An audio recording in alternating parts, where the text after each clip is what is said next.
So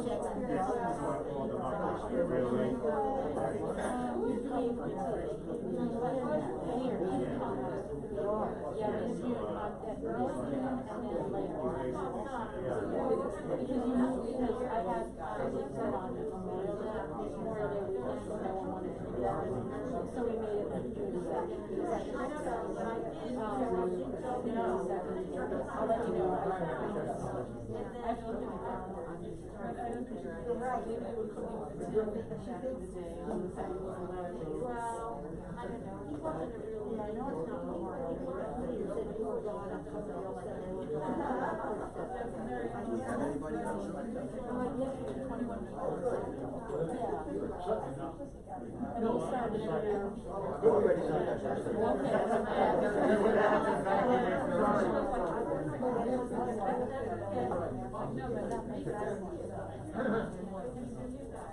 There he is. Patrick, how are you? Good. I think a lot of people decided they got to do this. So this. I know.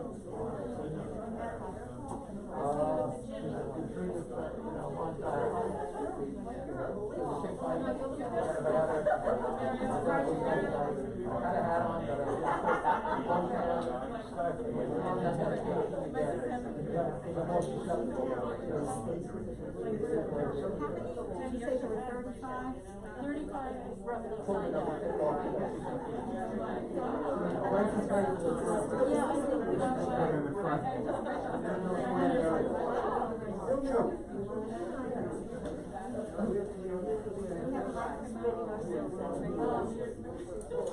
How you doing? I'm just talking.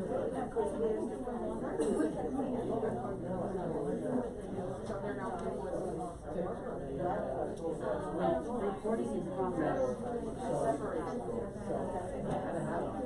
We're ready to start, so if you take your seats, please. Bob, sit down.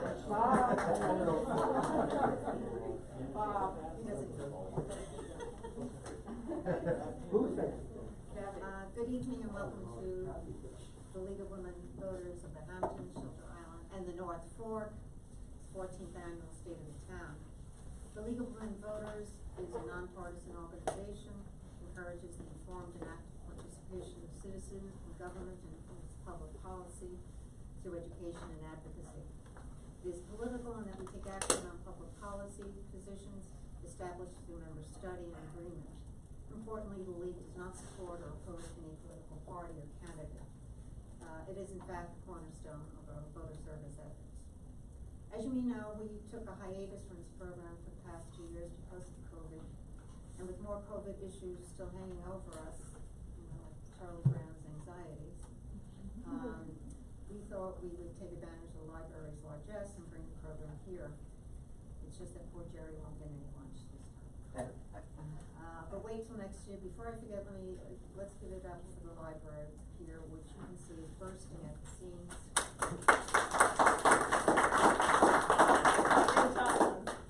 It kept me alive during COVID, and I think is so culturally important to this community. Seriously, our thanks to Jocelyn, Terry, and the staff. I don't think there's a more dedicated staff in any of the institutions around the island. A few things I'd like to go over before I hand the mic to Jerry. This program is being viewed as a hybrid program, so there are people attending remotely who will be able to submit questions via the chat option. When Jerry is finished and ready to take questions, we'll alternate questions between the chat and those in person. The program, as I said, is being recorded. It'll be viewed, it can be viewed on Channel 22 as well as the library's YouTube site. This gadget, for those of you who are in the room,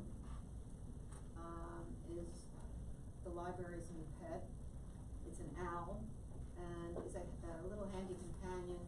It rotates towards the person who is speaking, or I should say speaking the loudest. It's kind of a neat way to take in the back and forth that goes on in the discussion. However, please be forewarned that those of you who may talk while Jerry is speaking, the owl will go towards you and you will be on the screen like the Jumbotron at the baseball game. So chatterboxes beware. Now to turn to our guest of honor. You may all know that Jerry was first elected in 1998 and served until 2001. At the time, he said being supervisor was the best job in the world. Now, after his third term, we'll find out if he still feels the same way.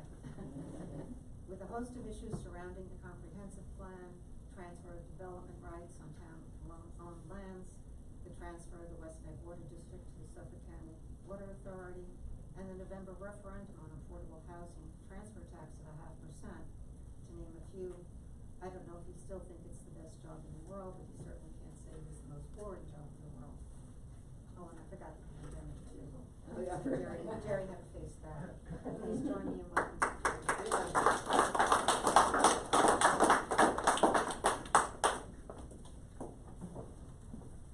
I'm gonna do a lot of reading. To begin with, I'd like to thank the League of Women Voters for sponsoring this event and bringing it back to a public forum after a 2-year shutdown due to the pandemic. I'd also like to thank the Shelter Island Library for hosting this event. The library has always been an active member of the community, from Friday night dialogues to hosting community meetings or even townwide vaccines, along with all the library-related functions that they offer on a regular basis. It truly is a community center.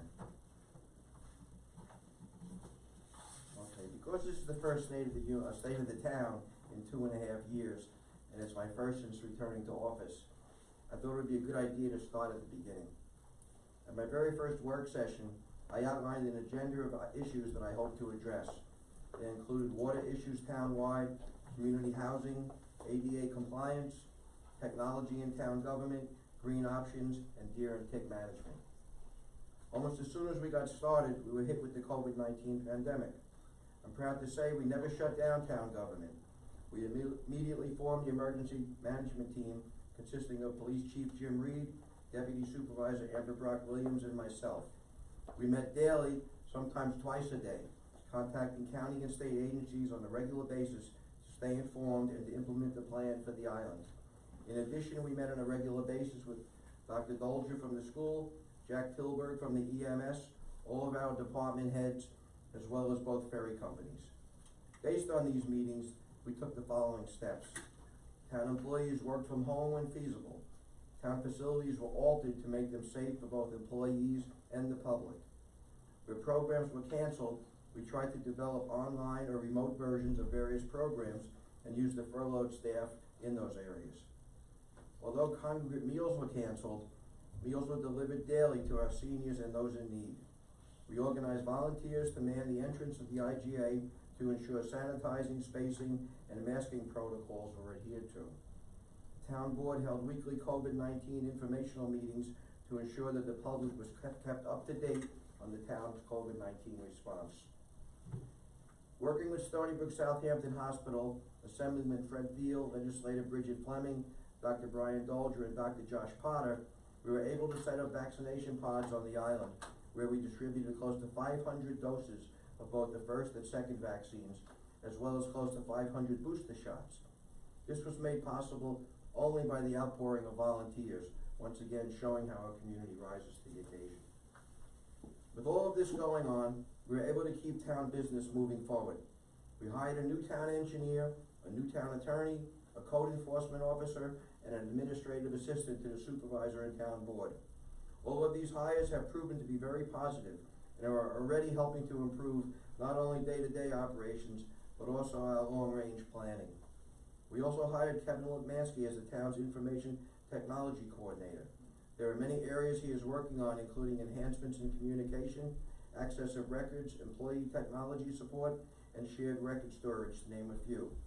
As the world becomes more technologically driven, we will continue to add personnel as needed to support both community needs as well as the town's internal needs. We also addressed the governor's mandate to implement a task force to make recommendations regarding police reform. We listened to input from the public and adopted a police reform policy that we presented to the state. Certain recommendations have already been put in place, including dash cams for police cars and the hiring of a female officer. We also are looking into offering Spanish language courses for all of our offices. We are actively working on ADA compliance in town facilities, something that we started to discuss the first time I was in office. We had all town buildings evaluated and began with minor corrections that we can do ourselves in-house. We also budgeted $50,000 to bring the design work to make the police station handicap accessible, and Justice Court will be the next one we address. In order to become more green, the town purchased electric vehicles for the building department and the traffic control officers, in addition to ordering a second one for the building department. Our Green Options Committee is actively looking into solar power at various town locations. The Deer and Tick Committee is continuing to work on deer management issues, meeting on a regular basis. Money was also budgeted to update the comprehensive plan, and that process is ongoing. Another new item in the budget was the addition of a paid EMT for our ambulance company. Because of retirements, lack of credentialed volunteers, and the loss of members who couldn't afford to live here, we allocated $132,000 for paid EMT coverage, 12 hours a day, 7 days a week. We are currently working with Stony Brook Southampton Hospital to staff that position. The two largest and most critical items that the town board has committed to are currently being addressed: water and housing. They are both issues that have been talked about since before I was first elected almost 25 years ago. Because of the retirement of John Hallman as the operating manager of the West Neck water system, the town needed to find someone to run the system. The West Neck Water Board developed a plan to bring in a manager and supplement him with part-time employees. In order to explore all options, the town invited Suffolk County Water Authority to make a presentation regarding operating the system for us. Both plans included day-to-day management as well as much-needed overhaul of the system. After entering into a 6-month contract with the Suffolk County Water Authority to operate the system, the town negotiated and is ready to sign a 40-year lease agreement. This agreement will ensure that the water system is run efficiently and up to county health department standards. The agreement is specific to West Neck water system, but it does give the Suffolk County Water Authority a second presence on Shelter Island, the first being Deering Harbor. The second major water project we are working on is addressing the quality of water in the center of town, most specifically nitrates. The town commissioned Lombardo Associates, an engineering firm, to best identify and design a municipal wastewater treatment program to address the nitrate problem, as well as the mitigation of future contaminants in our aquifer. According to our town engineer, scope of this project has the potential to be the equivalent, to remove the equivalent nitrogen of up to 150 individual systems. As most everyone recognizes, there's a housing crisis. Recurring topics around town are concerns for the quality of life on Shelter Island and maintaining our sense of community. It means all walks of life living together: year-round residents, second homeowners, retirees, senior citizens, young working families, and everyone in between. Even before the currently inflated real estate market, the lack of community housing was a constant and accelerating problem. With current home prices, it is an impossibility. The town is committed to address this head-on, and we are actively working to adopt a transfer of development rights policy that will allow the town to take the development rights from preserved land and use those rights to build community housing on a different parcel of land. Our Community Housing Board, along with the recently formed Community Housing Fund Advisory Board, are currently reaching out to inform the community of the need for housing, as well as working with consultants on a housing plan. This plan will be finalized with public input over the months to come. Before I open up the questions, I'd like to say that the main reason I got back into town government was to address the two key issues of water and housing. And I want to say that the current town board is doing everything in our power to address these issues and to preserve the sense of community on Shelter Island. And with that, I'll open it up.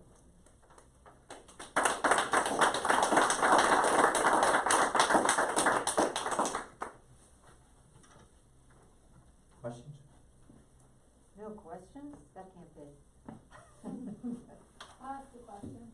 So, as to one of your last points, you're trying to find a way for the town to utilize preserved land in any way that No, it that's could? no. Are you referring to Mainwaring Road? I'm referring to your broader point. We're looking at the criteria in the CPF to see what the restrictions are on lands and how they can be used. One of the things, Erica, is, the CPF is a community preservation fund, not a land preservation fund. And one of the main pieces of that is aquifer protection. And that means the aquifer of all the island, not just under the land that we buy. So if we look at the big picture and the greater good, sometimes we might, and I'll give you the example of Glenn-Wickers Airport. The reason we thought that was the best place, the reason the engineers felt that was the best place was, for a number of reasons. But again, the way the town board looked at it, we were protecting the overall aquifer. We weren't damaging any, smaller areas we were protecting. So we're looking to see how CPF lands can be used other than sterilization. Sterilization? Yes. What does that mean? That means basically that all the land the town has bought has been used for passive recreation.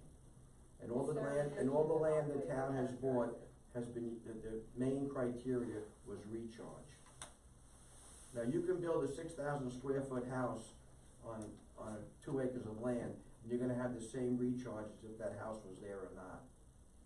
So, I was involved when the CPF was first put in place 23 years ago, and, there was a very big need to preserve land on the entire East End. That was a given, that was understood. Then things have changed a little bit, and the county realized it, the state realized it, and they allowed 20% of that money to be used for water protection.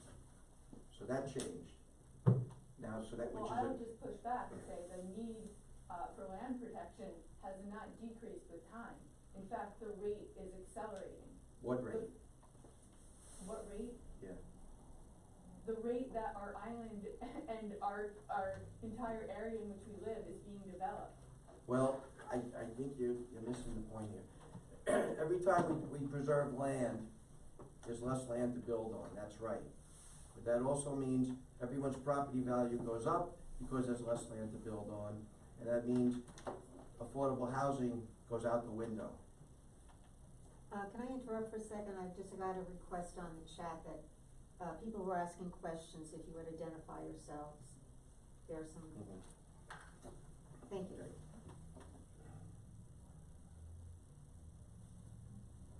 So that's, where we are so, okay, just to get back to it, preserve land, we did a fine job. Over a third of the island is preserved. Water quality issues have been addressed through the CPF, that's great. Now the next step is this referendum in November for a 0.5% for housing, which will be involved in that also. Because at the expense of housing, we preserve the tremendous amount of land. Can I ask a question? Sure. I heard Fred Thiel say that, a town, although not obligated, should, have a plan in place before the referendum. And I think it's kind of obvious, we wanna know what we're voting for Right. and how the town is gonna, is that gonna happen? Absolutely. Good. The other towns were misinformed that the plan had to be in place before the referendum. And our town attorney, advised them that it's not what the law says, but we, as a group, the East End supervisors and mayors all decided it's very important to have the plan before the referendum. So our housing group is in the process of putting that plan together. Good. That's great.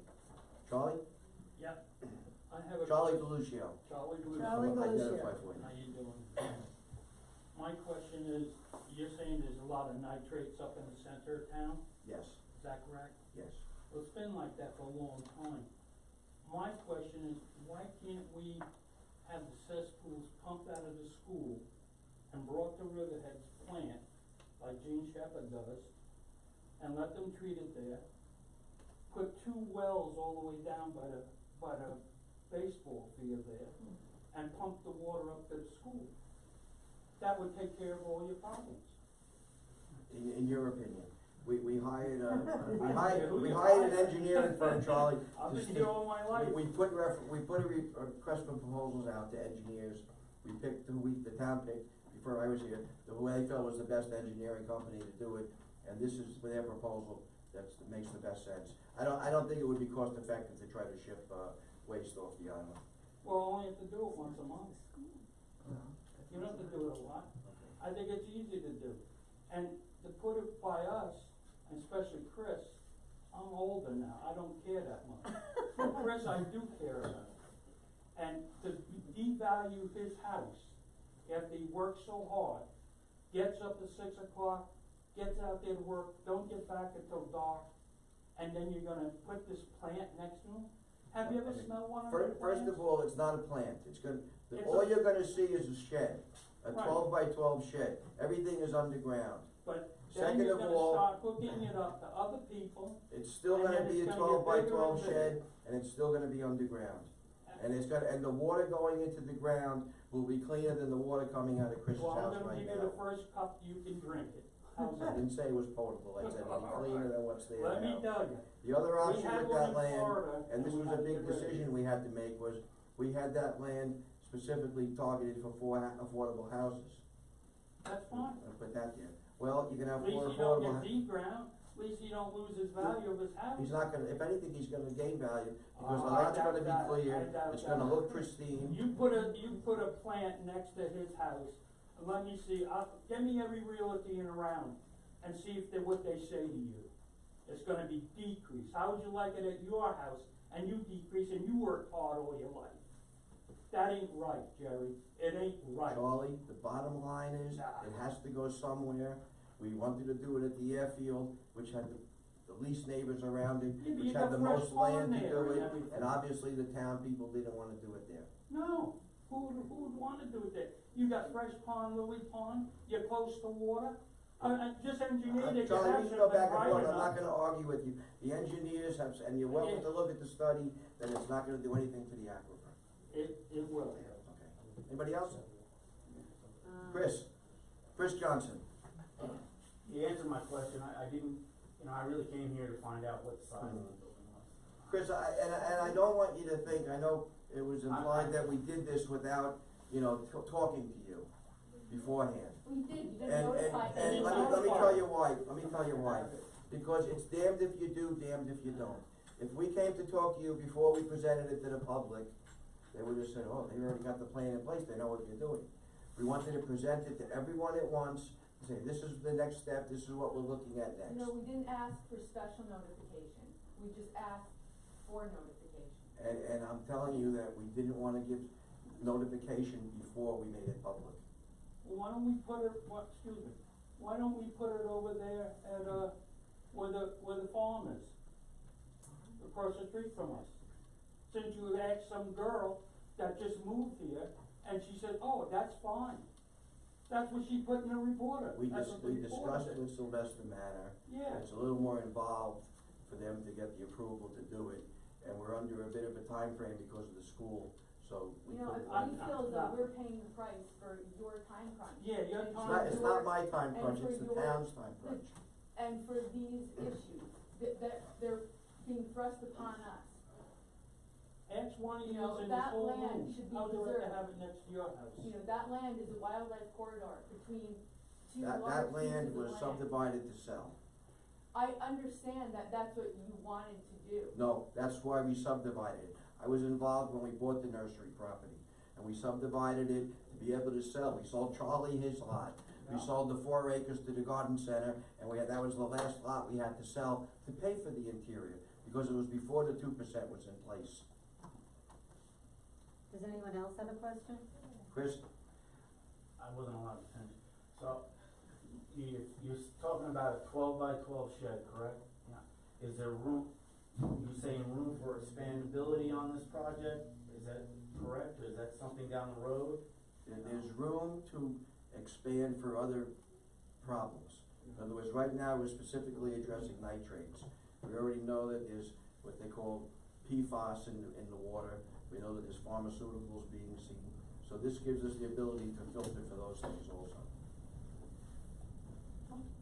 So with that property, with a building on it, once it's there, is there possibilities down the road to expand more buildings on that property? No, absolutely not. That's not the intent, not at all. So just so everybody understands, the way this system is gonna be designed is each building here in the center is gonna have its own septic tank. There's gonna be a pumping station somewhere here in the center of town. The only thing that's gonna go over there is the fluid, no solids. All the solids are gonna be removed on a yearly basis from each individual establishment. So wouldn't it be easy to have it pumped and brought to Riverhead where they could treat it and No. take care of it once No. a year? Why are we bothering with the school? Why is the town getting involved with the school? Because the town and the school are all the same, Charlie, whether you pay your taxes to the town or the school, you're paying your taxes. Well, I understand what the school had their own, they're ready to go forward with something else. The school had a plan for $1 million project that would only address nitrates, nothing else. The school also, learned from the company that they were dealing with that they've never done a job this big. They really didn't do commercial, license, and they weren't sure how it was gonna work. So we felt, the town board felt that we're all one island, we're all paying, whether we pay the taxes here or there, we're paying the taxes. Let's do the project, do it once and do it right. Rather than address just nitrates, and the cost to this town, to the school would have been well over $50,000 a year just to maintain it. Let's look at the big picture and address any possible pollutants in the future. So besides the firm that you hired, how many other firms did you get input from? The way you do it is, You wanna maybe reserve the engineering questions for the end, and I can okay, address them all in all right, one. thank you. one All right, let's do concept. that. Joe Fenor is here, our engineer, and any engineering questions, I'll let him answer specific, because I'm giving answers that I don't know. You Bob had a understand? question? Bob? Bob? Yeah. Bob on the side. We'll go to something easy, housing. In your vision, your future vision of community housing, who exactly do you see living in those houses? I see different houses for different segments. I see some home ownership for hopefully for young families that can stay here, just like we did on Bowditch Road. I see rentals for anyone that needs a place to live, whether it's young families, individuals, or senior citizens. So I see pretty much everybody, and most, you know. You don't see it as a way to feed, the EMT or the, fire Well, department? you hope that kind of feeds into itself. With the Bowditch Road project, we had 6 houses, fire department members, ambulance members, ferry captains, all aspects of the town they were involved in. So we hope that plays into it.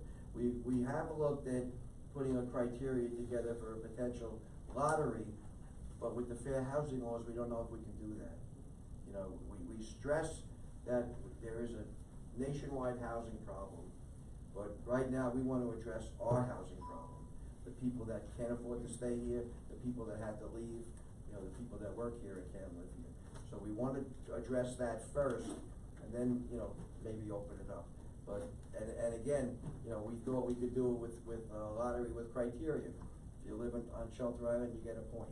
If you work on Shelter Island, you get a point. If you're a volunteer, you get 2 points. If you're a veteran, you get a point. But apparently, we're not gonna be allowed to do that because of fair housing. So, it's. So basically. But we have, in that respect, we have talked to the other towns that are doing it. We're the only ones not doing it. Southold's done it, East Hampton's done it, Southampton's done it. And they said, by and large, for the most part, you do get local people. And their feeling to us was, specifically on Shelter Island, a lot of people aren't gonna wanna come here. It's not, they're not gonna come here just for housing, because then they gotta find a place to work. They're gonna have to travel to go to work. So it's an issue, but hopefully not as, contentious as we think it could be. Thank you. Yes, sir. How are you gonna, Yeah. Steve Colbert, how are you gonna maintain it as affordable housing, especially the ones that are sold? Right. So you don't have. Yes. A situation like you had at Bowditch. Yes. Where they won a lottery and 10 years later, they all collect. Okay, okay. $400,000. I'll answer that. Let me talk to Bowditch Road first. Bowditch Road, 6 families lived there for 25 years, each one of them for 25 years. They raised their families there, they're still here. Like I said, they've all been involved in the community, they work here. The first home was sold 25 years later for a lot of money. I'm not gonna lie, for a lot of money. But the restrictions on those houses were the first 10 years there was a limit on what they could sell them for. Because of that, and because of talking with the other towns, we're looking at a couple things. One is we're gonna try to build on town land. So the town will give a land lease to the, either the owners or whoever, you know, runs the rental unit. So that'll keep it affordable in that respect when they sell. We're also gonna put a cap on how much they can, you know, accrue and you know, in their investment. The other thing we learned from East Hampton was when you buy an affordable house, there's limits to what you can do to that house.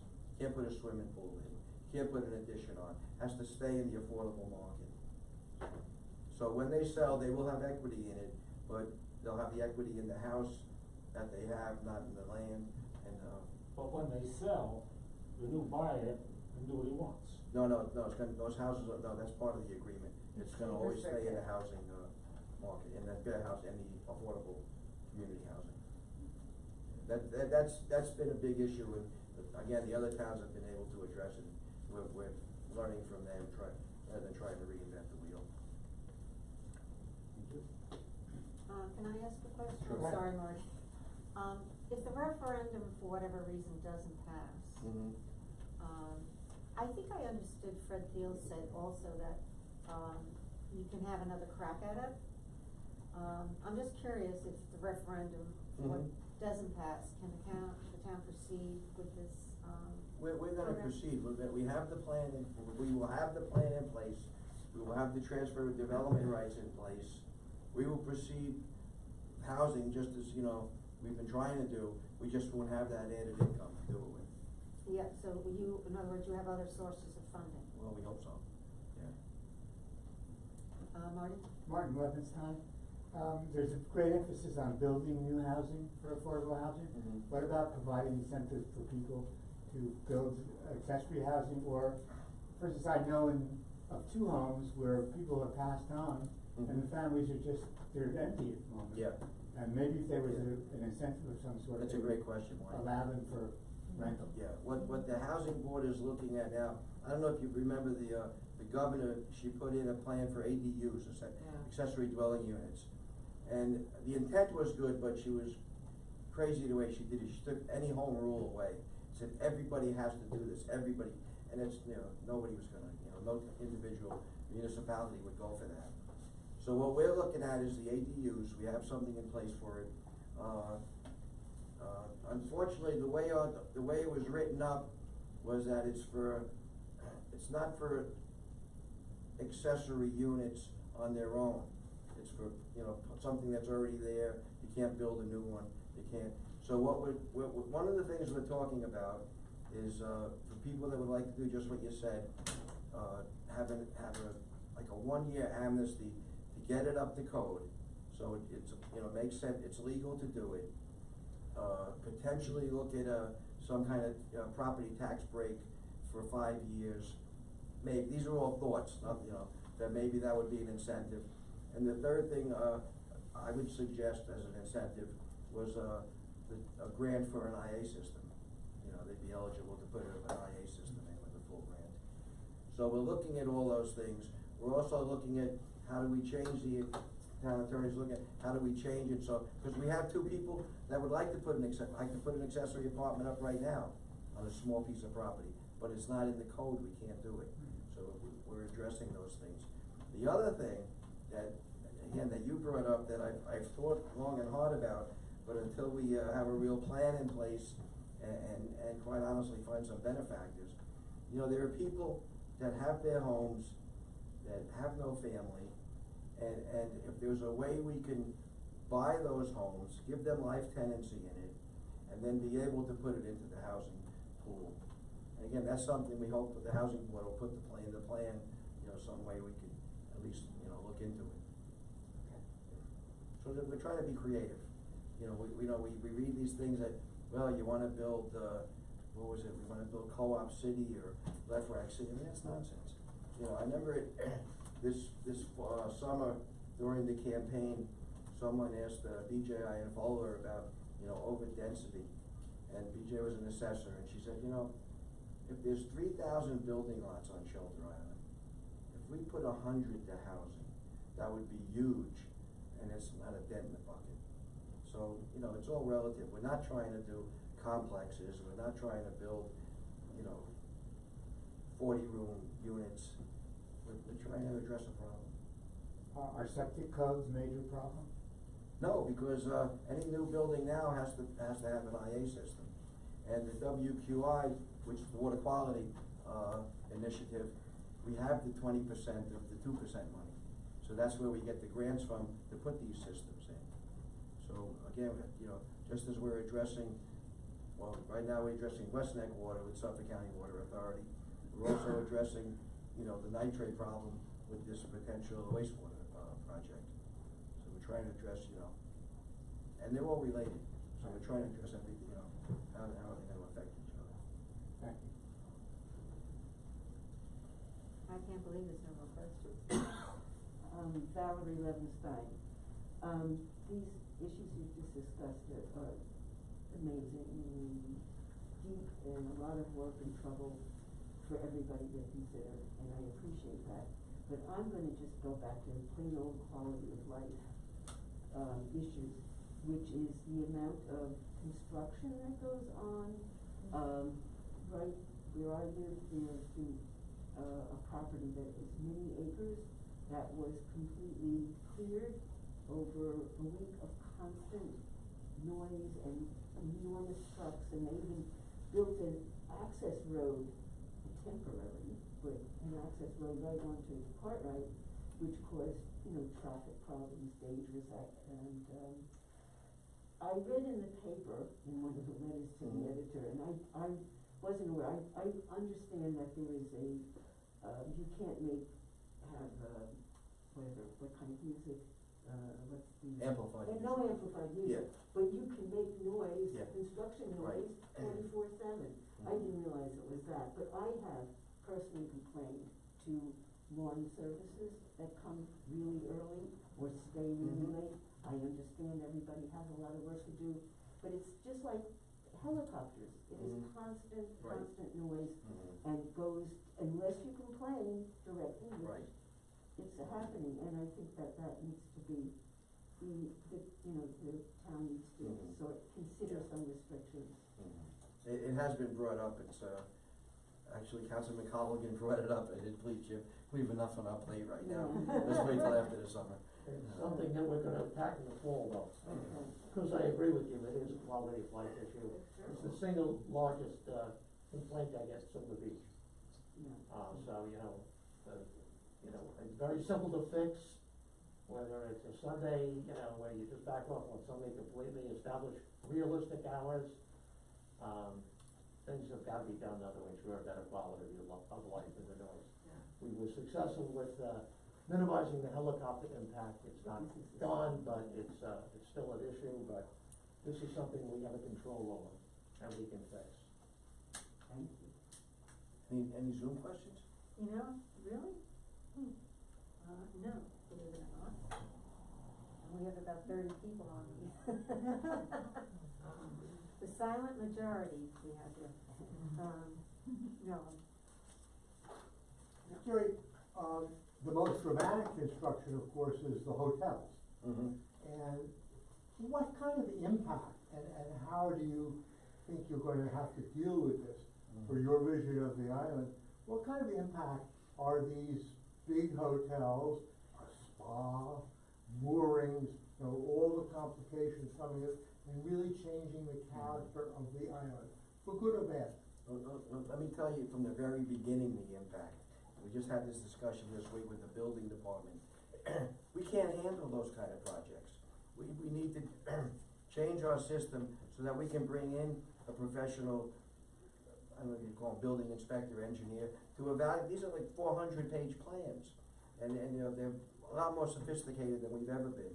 So we're looking, number one, to address that part of it, and the applicant would pay for that service, we wouldn't pay for it. So that, just to explain about how big these projects are getting. The other thing is, we hear a lot about, they're doing this, they're doing that, they're expanding. As long as they're, and I've tried to explain this to some neighbors, as long as they're doing everything within the code, as long as they're not breaking any rules, then they're entitled to do business. These people, just like people are spending ridiculous amounts on houses, the businesses are at a tremendous price right now. So whoever buys the business has to pay off the loan, pay to renovate, pay to operate and make a living from it. So as long as they're doing everything within their power, or within the town's, you know, legislation, you know, that's fine. We're very aware, we're gonna be watching, everybody this summer. You know, the Heights has been quiet for 4 or 5 years because the Chica was closed. The Prydwen's been closed. They're gonna change. I mean, the nature of the business is gonna change, and there's nothing we can do about that. The Rams Head Inn is, you know, the question is, are they changing their business, or are they just gonna try to attract more business? You know, is it in addition to what they do, or is it, so it's just something we're very aware of. You know, we're gonna watch it, and again, I mean, if we can't address it within the code, if they're not breaking the law, there's nothing we can do, you know, except ask them to be good neighbors. But that's gonna have real impact on the two things you've been talking about, housing and water. It is. Well, they're all businesses, other than the bank, which is gonna be a restaurant, they're all pre-existing businesses. So they've done business, they've used water, they've staffed their they've housed their staffs. So it's, I mean, and that's a whole other problem, is housing for, the businesses. That we're not even really addressing that in our housing plan, so far. So there's a lot of changes going on, and, we're trying to, walk through them and not, run. That kind of seems a little defeatist. I mean, what can I do? Well, what can I do? I mean, they're legitimate businesses. Mhm. They haven't changed the nature of the business. They're trying to do more business. That's the American way. I mean, if they doubled the size of the buildings, well, you can't do that. Or if they tried to, put in, occupancy of 500 instead of the 100 they're allowed, you can't do that. Or, if they can do what they're allowed to do. And quite honestly, there's a need for these businesses. I mean, again, the nature of Shelter Island has changed. A lot of us came here because it was sleepy and it was quiet and you got involved in the community. And now there's a lot of people, they wanna go out to dinner. They wanna spend a couple $100 a night. They wanna, my next door neighbor, when I first moved here, said to me, if there's a business on Shelter Island that's successful, there's a need for it. It's here. You're not gonna find something that, doesn't. So if these, grand changes don't work, the businesses won't stay here. They won't be here. And if it works, you'll be the supervisor of Las Vegas. I don't think Shelter Island will ever get to that point. And again, that all goes to zoning. Mhm. It's as strong as the zoning laws you have. And the majority of these businesses are pre-existing non-conforming businesses, which I can never understand, quite honestly, how when they created zoning, they left out the biggest, restaurant and hotels on the island from the business district, but they did, And they have to adhere to that because they're, Has the, town board considered, because I know it's come up in the past, the clear cutting on property? I know other towns have limitations on how many trees you can take down, and it just really bothers me that somebody decimates an entire field and puts up a house. And, I would like the town to look into what possibility is to restrict people from just clear cutting an entire acre or whatever. I think Vermont has some restrictions. I think, Kat, that's something, I don't know if we have in the past, we should charge the CAC or the Green Options Committee to look into it. As a local law. To look into, the recommendations, the need. I mean, quite honestly, I'm a big believer in property rights. I mean, it's your property, whether we like it or not, it's your property, you can do what you want with it. But it's something that, could be addressed, Meg's here, could be addressed in the comprehensive plan that we're going forward with. There's ways we can address that. Friends of trees should get in there. Yeah. Are there any questions? Charlie? I wanna ask about the impact of getting off the North Ferry. If this new hotel is really gonna be big. Right now, you're in the ferry, like if I went to a doctor, I can't even make my appointment. But what's the solution, Charlie? Don't allow the businesses? No. The only solution that can be done, We went up with the ferry rates, is that correct? You We guys didn't, the approved it. ferry company did. Yes, you approved it. And we had no say in it, the county approved The it. county, whatever, right? Yeah. When you live on Shelter Island, you got say in it. Now, what I'm saying is, how we, now, if people trying to get over here in the morning, they're all the way down to 7-Eleven, but when you try to go back, right, it's going down to the Dory. And you got a And Charlie, point. I don't know what the answer is. You know, 23 years ago, when I was in office the first time, Right. and they wanted to build bigger boats, everybody was screaming about, we don't want bigger boats, it's gonna bring more people here. I know. Well, now we have 4 big boats on each ferry, and it's not enough. So, I mean, I don't know what the answer is. No, You know, but the the people to road stop is having very people narrow. What I'm saying, the road is very narrow between the Chiclet and the housing, right next to it. You can barely get by there now. I don't know what the, I'm not sure. The impact is, they're gonna bring a lot of people over here. And the impact is gonna be on all of us, not just the little of us, all of us. So The what roads would are you, gonna what have would high you suggest? impact. What would you suggest? I suggest the ferry go a little faster and bring the people over, because you can't get off to get to the hospital. But you'd have to talk to the ferry, the town has no involvement in the operation of the ferry companies. Well, don't you guys have any ruling over 114? No, it's a state road. Okay, I agree with you there, right? But I think you should recommendation to the state, what are we gonna do? Okay. You know, that's all. Yeah. What I'm trying to do I is. understand what you're saying, believe me, I'm waiting on mine too. You have to Yeah, go to a doctor, right? exactly. And you can't Exactly. get there. Right. You can't get there in time. Right. And that's gonna be the biggest problem. And we're losing our island that way. Are there any more questions? And there's none on the chat, so the only thing to do is thank Jerry. Joe is gonna speak. Oh, I'm sorry. Joe Fenora is our, town engineer. He, took over for John Cronin, which were very big shoes to fill, and we can't tell you how happy we are with, what Joe has given to us so far. Thanks, Rick. Hi, everyone. A couple of familiar faces here, and a couple I haven't met before. If they can't hear me in the back, let me know. I didn't intend to speak here tonight, but it seemed like there were a number of questions related to engineering efforts and infrastructure that came up, so this could be a good opportunity for impromptu session of Ask the Engineer. So, so go ahead. Yeah, who's first?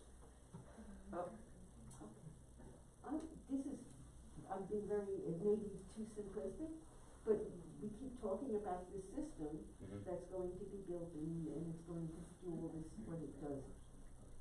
How does that work?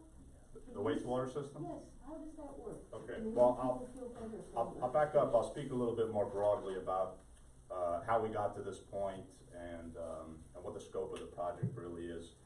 Prior to my time here and prior to the current administration, the town had recognized that there was an elevated nitrate issue concentrated in the center of town here.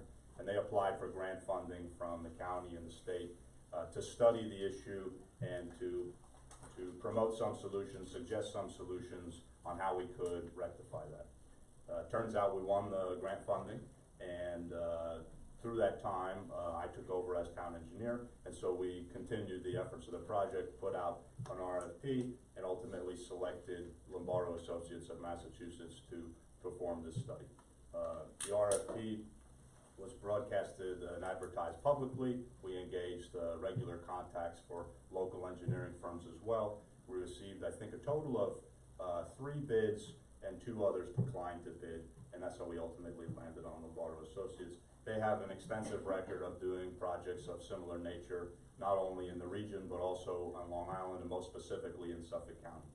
The reason Suffolk County is so particularly important is that these wastewater regulations and approvals all stem through the Suffolk County Department of Health.